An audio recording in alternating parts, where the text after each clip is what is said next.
சம்சாரிகளுக்கு 3 உண்டு, ஸ்ரீ வைஷ்ணவர்களுக்கும் 3 உண்டு. சம்சாரிகளுக்கு என்ன 3 உண்டு என்றால் அஜ்ஞானம், அந்யதா ஞானம், விபரீத ஞானம் என்ற 3 உண்டு சம்சாரிகளுக்கு. அஜ்ஞானம் என்றால் ஞானமே இல்லை, அறவே ஞானமே இல்லை, அதுதான் அஜ்ஞானம். எதிரில என்ன இருக்கிறது அது கூட தெரியாது அப்படின்னு இருக்கக்கூடிய அஜ்ஞானம் இருக்கு இல்லையா, இங்கிலீஷ்ல சொல்ல வேண்டும் என்றால் இக்னோரன்ஸ் அப்படின்னு சொல்றார்கள் இல்லையா, அஜ்ஞானம். அது ஒன்னு உண்டு சம்சாரிகளுக்கு. மற்றொன்று அந்யதா ஞானம்.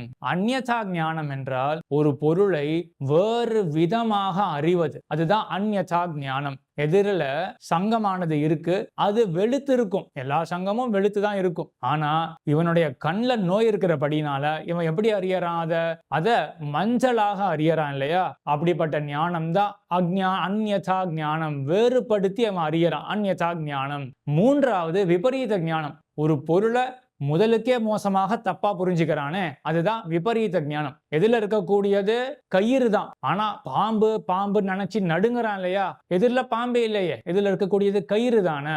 ஆக விபரீதமாக அந்த பொருளையே மாறாடி நினைக்கிறானே, அது விபரீத ஞானம். ஆக 3, அஜ்ஞானம், அந்யதா ஞானம், விபரீத ஞானம் என்று இந்த 3ஐயும் உடையவர்கள் தான் சம்சாரிகள். அடிப்படையாக அறிவே கிடையாது, தெரிஞ்சாலும் வேறுபடுத்தி தெரிஞ்சு கொள்வார்கள். அப்படி இல்லைன்னா பொருளையே மாறாடி தெரிஞ்சுப்பார்கள் என்று அஜ்ஞானம், அந்யதா ஞானம், விபரீத ஞானம் கொண்டவர்கள் சம்சாரிகள்.